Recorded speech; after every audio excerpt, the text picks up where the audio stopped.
Приветствую всех на своем канале. Меня зовут Любовь, и сегодня у меня для вас видео прошлогоднее, которое было удалено за нарушение авторских прав по музыке. И вот по просьбе подписчиков я его переозвучиваю и заново загружаю. Вот из ненужных вещей, которые я нашла у себя в шкафу, я буду шить вот такой ланчмат. Размеры, значит, 45 на 25. Нарисовала эскиз я сама, видите, красную ткань. Вот у меня кусок фланели был, я буду использовать. Я ее посадила на клеевую, чтобы она держала форму. Вырезала детальки. Вот здесь я примеряюсь, собираю в голове у себя образ. Вот, видите, примеряюсь, как что будет выглядеть. Рукавички. Вместо опушечки меха на рукавичках я шитье решила использовать.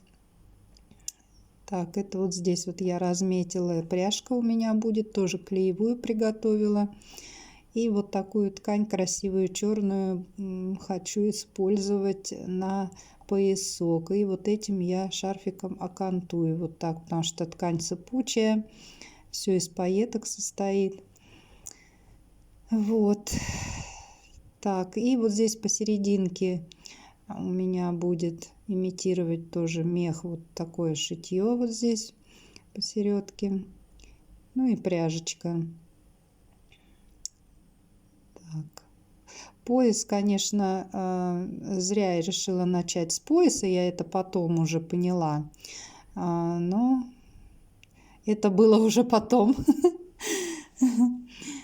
Все, пояс вот я отстрочила, все закрыла срезы и отметила вот так вот по схемке, где он должен находиться, и начала пришивать с пояса. Вот здесь у меня пояс уже пришит, а по идее надо бы было сначала шитье посередине пришивать, но уже когда дело сделано, я распарывать все это поленилась и решила уже исправлять это все по ситуации. Ну, в итоге все равно получилось красиво. В любом случае это опыт, поэтому если кто-то тоже так впервые будет где-то ошибаться, что-то не так, не расстраивайтесь, все всегда поправимо. Где надо, отрежем, где много отрежем, да, где мало пришьем. Поэтому ничего страшного.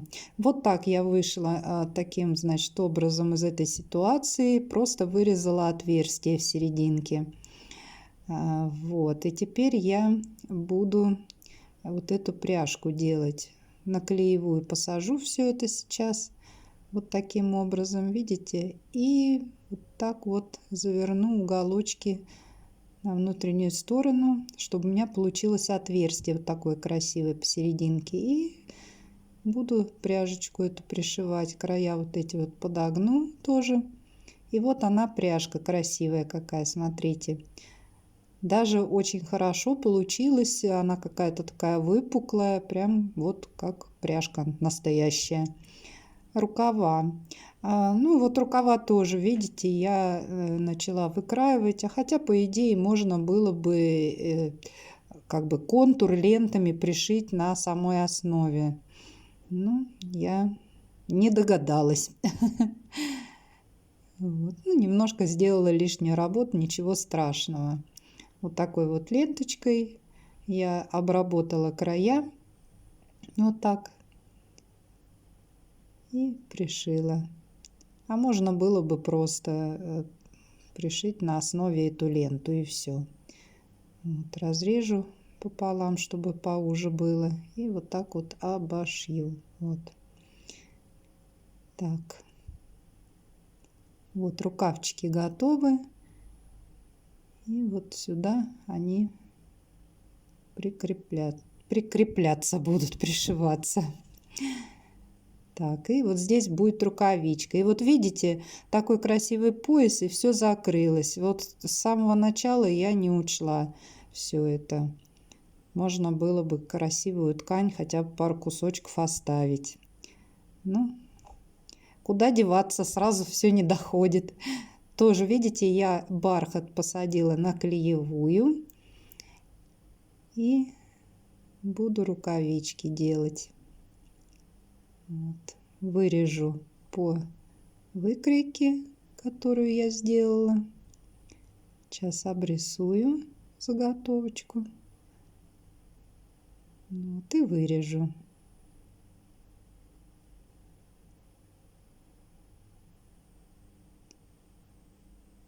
Вот так. И здесь шитьем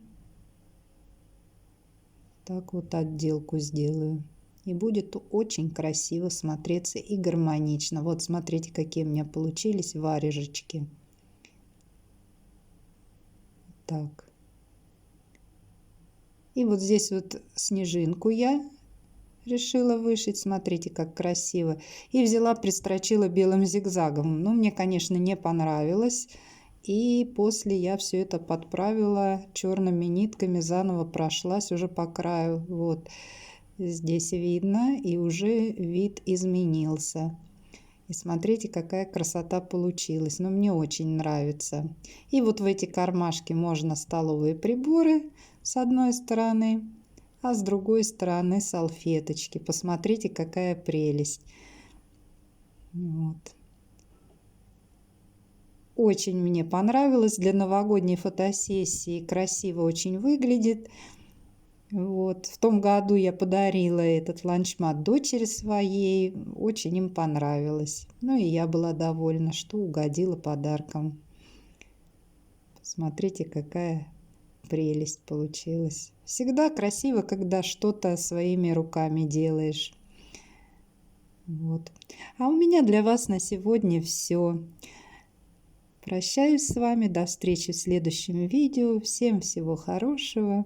Всем пока-пока. До новых встреч.